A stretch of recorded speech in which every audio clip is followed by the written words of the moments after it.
I am Danielle Kepperling, and this is Jonathan Kepperling. From Kepperling Preservation Services. And this is our first coffee break of the new year, and it's almost the end of January. We've been busy, thankfully, and but we are going to try and get back on schedule to answer questions and talk about preservation topics at least twice a month.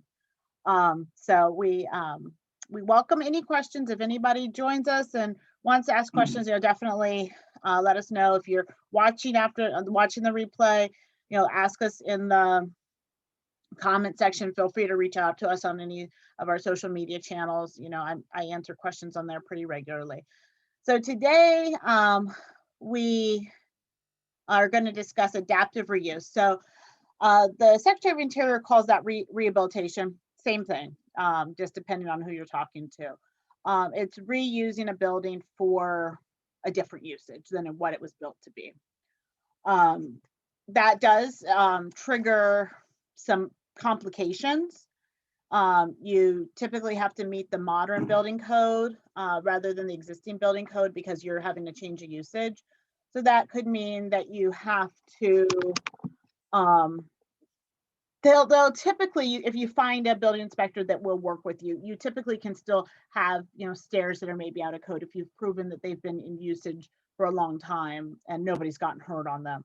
But there's other things that, maybe you have to change.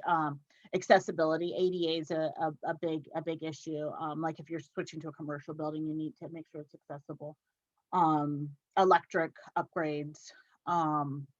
What are some of the other issues? Egress, like if it's a sleeping room, like we turned a barn into a residence, and egress was an issue. We had to make sure that it's not so much people can get out, but that the fire department can get in to get you out. I think that was our biggest change of usage issue there, wasn't it? Pretty much that was it. Yeah. So those are some of the things that can change when you're changing a building from its original usage. If you're under the existing building code, some of those things don't come into play because it's the building's functioning as it always has. I mentioned the Secretary of Interior's, and the goal is pretty much to preserve the building as much as you can and do minimal changes. I did a presentation on this a couple of weeks ago, and I was just going through the presentation, and I'm going to skip through some of this because we don't spend as much time on coffee breaks. So the benefits of adaptive reuse or rehabilitation are that you retain the historic features. It's a sustainable building practice. It's green. I mean, the greenest building is the one that's already built.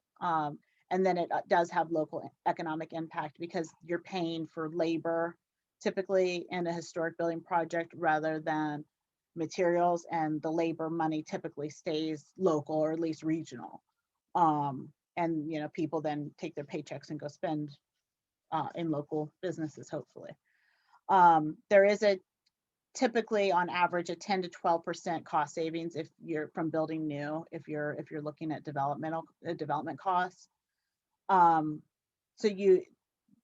from preserving the historic features, you want to look at the streetscape, the view from the sidewalk, retain the sense of place, retain the community looks the same as it did before, and that helps promote heritage tourism, which is another economic benefit of preservation, is that people want to go places that don't look the same as everywhere else that they've been. In the sustainable building practice, it's less waste in construction. It requires less energy to heat and cool a historic building, which probably surprises you because most people assume that old buildings are like energy hogs. But there was a GSA study, the General Services Administration. You probably remember it from the news because they need to ascertain who was the winner of the election. But the other thing they do is all the procurement for the government, and they manage the buildings, all the buildings the government owns.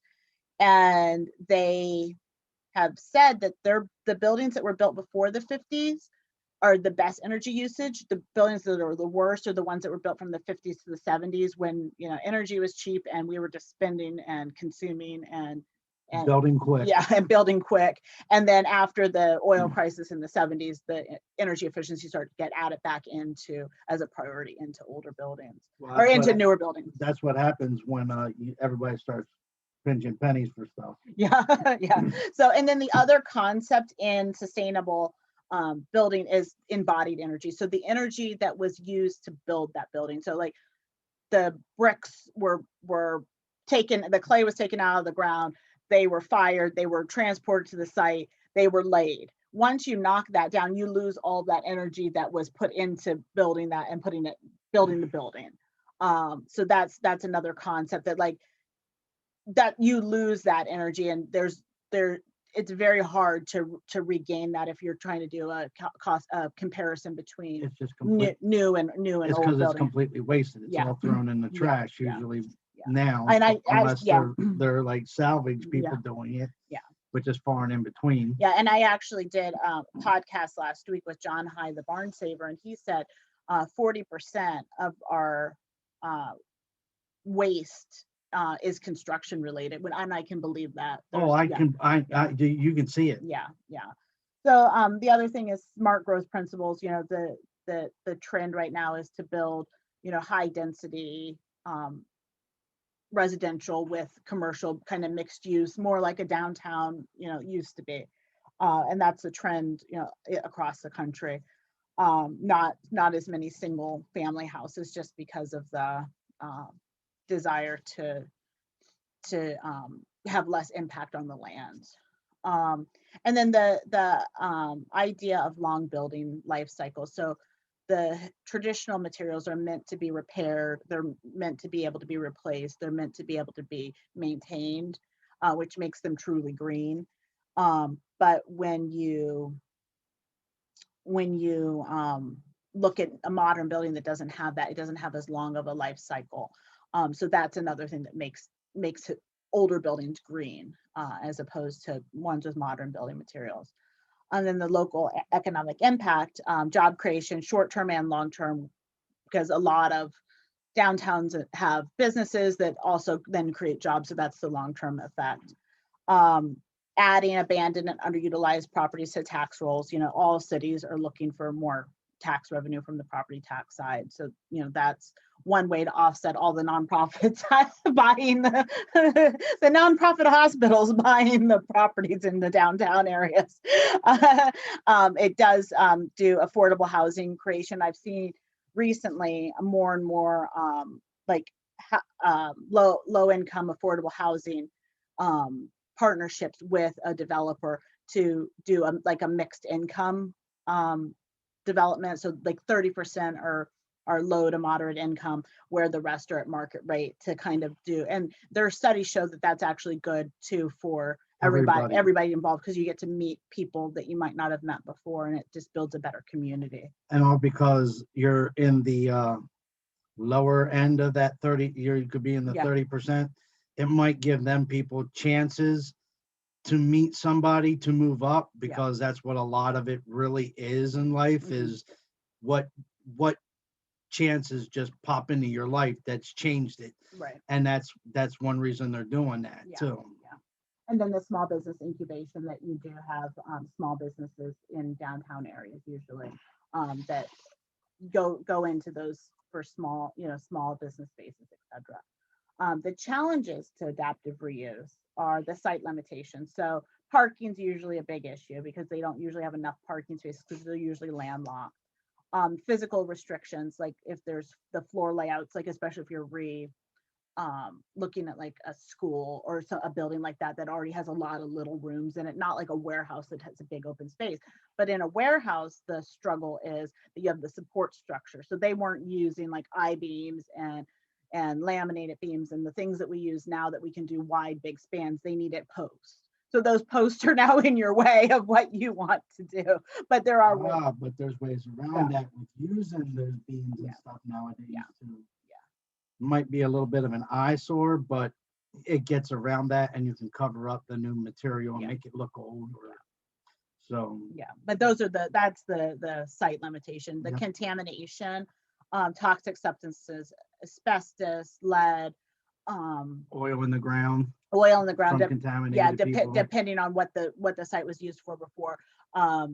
We had a project that was shut down for some toxic material that I had never heard of that they had used in the 30s when they built the building. It was like three initials. I can't even remember now. But like, you know, you have to be aware of some of those things.